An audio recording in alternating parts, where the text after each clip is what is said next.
Hello po sa inyong lahat mga ka-crypto. Ako po si Pinoy Crypto Trader at sa video na ito ay atin pong pag-uusapan ang tungkol dito kay Hamster Combat at mga walong alternatives na top to earn Telegram games.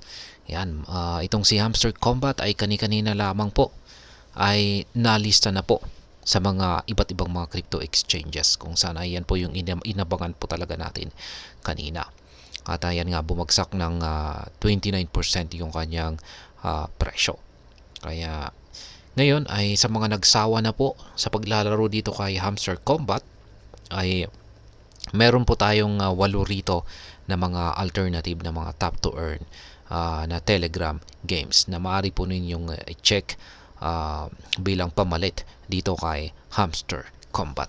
Kaya yan po ang siyang ating pag-uusapan sa video na ito. Pero bago po tayo magpatuloy ay nais ko lamang po munang bigyang linaw ang aking disclaimer kung saan ang nilalaman po ng video na ito ay hindi po ito isang financial advice. For education and information purposes lamang po ang layunin nito. At ayan, ang Telegram game na Hamster Combat ay kakalist lamang sa mga centralized exchanges at ang airdrop nito ay nagsimula na noong ngayong September 26, 12 UTC at yan po ay 8 PM. Ayan, kaya kanina lamang po yan. Ang airdrop ay nagdulot po ng excitement sa mga players ng game at sa mga mas malaking crypto community. Ngunit marami ang nadismaya kay Hamster Combat matapos ang ilang buwang espekulasyon tungkol sa listing price ng token ito. Kasi marami pong umasa na ang magiging presyo nito ay napakalaki. Pero ayan po pala yung naging resulta. Na-content po natin yan kanina. Kaya check na lamang po ninyo yung aking video kanina kung ano po yung kasalukuyang presyo ngayon ni Hamster Combat. Kaya yan, dahil po sa marami ang hindi po nasatisfy, ayan, o hindi po nakontento dito sa paglalaro ng Hamster Combat ay ayan, narito po ang iba pang mga listahan ng mga libreng Telegram na top to earn games bilang alternatibo kay Hamster Combat. Yan, at ang unang-una po rito sa ating listahan ay itong si Flappy Bird. Yan, malamang ay nasubukan na rin po ninyong laruin itong si Flappy Bird noon. Kasi naging viral po ito or naging sikat po ang simpleng laro na ito. Kaya yan, originally ay isa po itong popular na mobile game na ipinakilala noong 2013.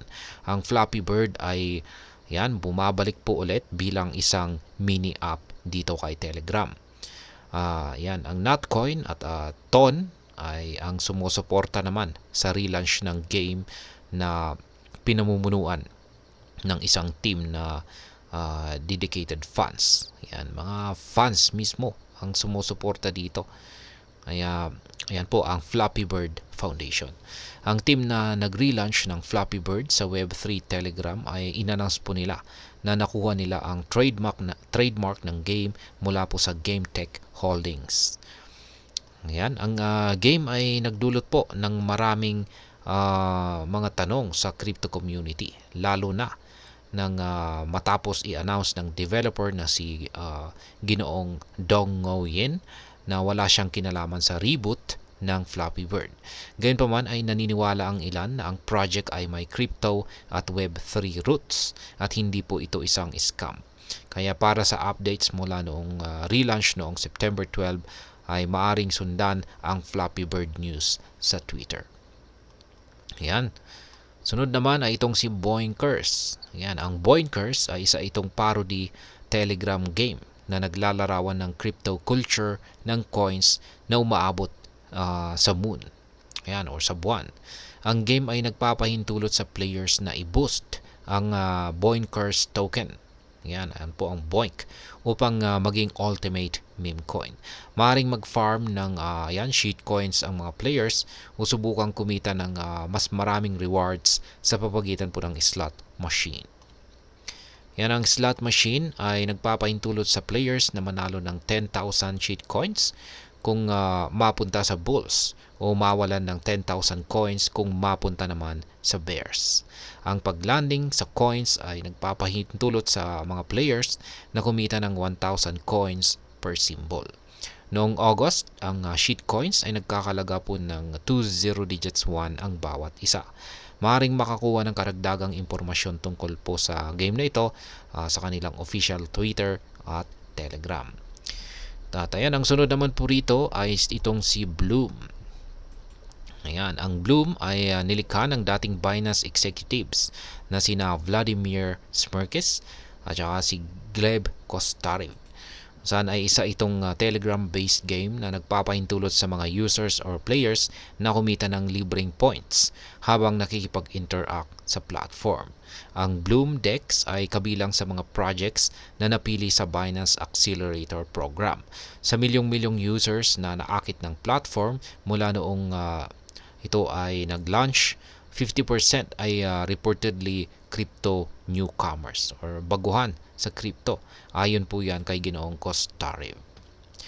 Yan, ang Blue ay may partnership sa mga blockchains tulad ng Solana, Arbitrum, Polygon, Cosmos, Ethereum at marami pang iba, kung saan maaaring bumili, magbenta at mag-store ng kanilang coins ang mga players nito. Kaya ang game ay meron ng itong higit 15 milyong mga users, kung saan karamihan ay mga Telegram users. Maraming updates ang paparating kung saan ay maaring makita ng players sa Bloom's Telegram at Twitter pages. Yan, sunod kay Bloom ay itong si Major. Ang Major ay isa rin po itong Telegram mini app boot na nagpapahintulot sa mga users na kumita ng stars sa pamamagitan ng pagtatapos ng daily task upang tumaas ang kanilang ratings. Ang players ay makakatanggap ng Major, yan, Major token po yan para sa mga stars na kinita nila sa kanilang game. Bukod pa rito ay depende sa rating, maaaring makakuha ng mas maraming bonuses sa Toncoin ang mga users. Ang game ay inilabas po noong buwan ng July at tulad ng maraming mga Telegram or T2E games, ito po ay nakakaakit ng milyong-milyong mga players. Kaya ilang sandali pagkatapos po ng kanyang launching, ang game ay nalist po sa mga crypto exchange katulad ni Bitget bilang bahagi ng Bitget pre-market. Ang mga players ay maaaring makipag-engage sa major token sa platform nito gamit ang coin at ang USDT settlement. Kaya po, ayan, kung interesado po kayo dito kay Major, ay bisitahin na lamang po ninyo ang kanilang official Telegram page. Ayan, sunod po kay Major ay itong si Katizen. Ayan, sumikat na rin po dito yan sa Pinas. Itong si Katizen. Yan ay isa po itong cat theme na mini app game dito sa Telegram.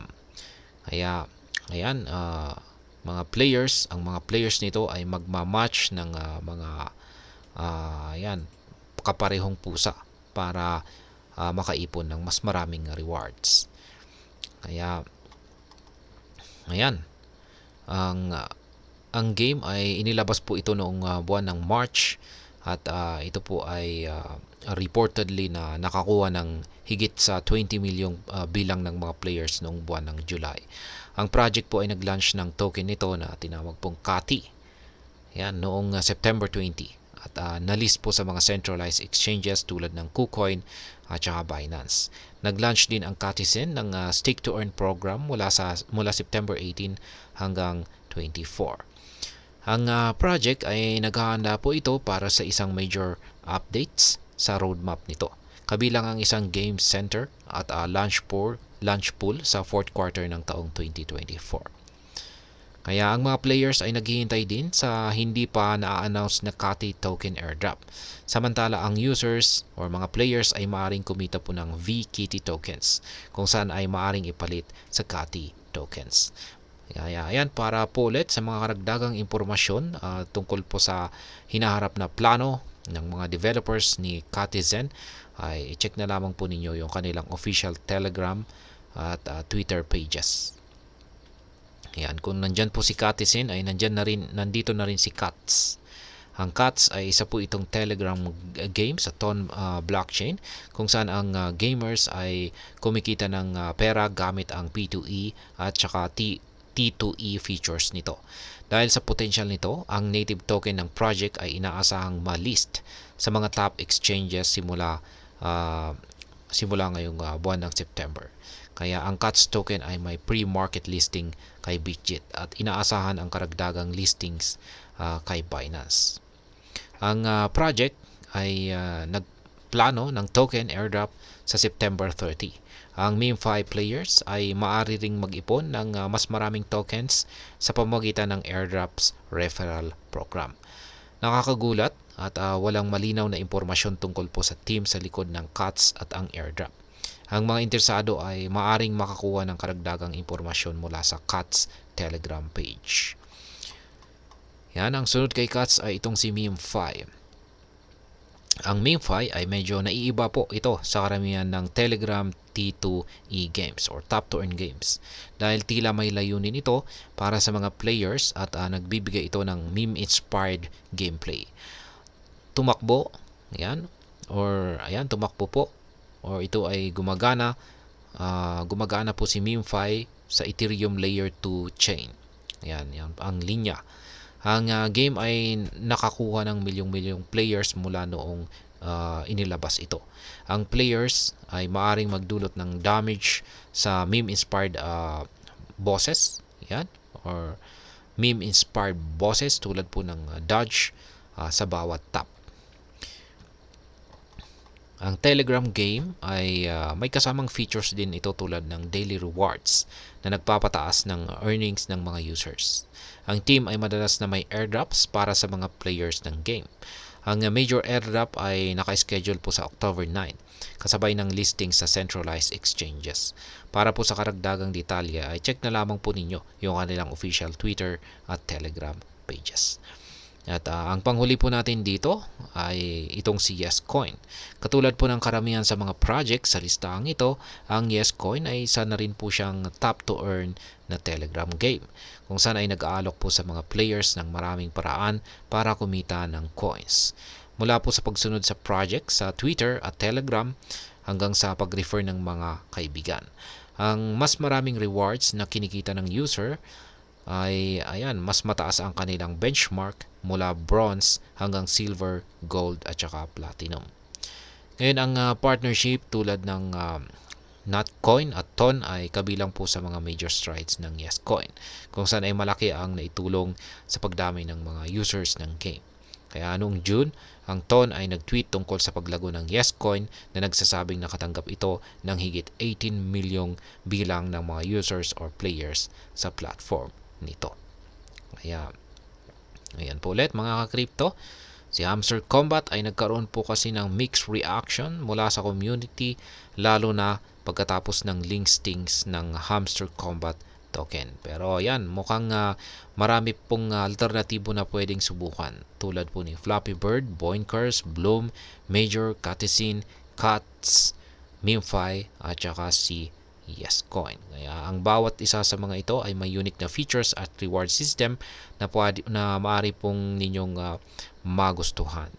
Kaya ayan, hanggang dito na lamang po tayo sa video na ito mga ka-crypto. Sana po ay inyong nagustuhan ang aking paliwanag sa video na ito. Kung inyo po itong nagustuhan, pakiclick lamang po ang like button nito. Para naman po sa mga bago lamang dito, kayo po ay aking inaanyayahan para mag-subscribe. Pakiclick na rin po ang bell icon nito dahil ito po ang siya magsisilbing notification nito sa mga bago kong videos na akin pong ina-upload sa aking YouTube channel na ito. Marami pong salamat sa panonood. Ingat po tayo lagi at God bless po sa ating lahat.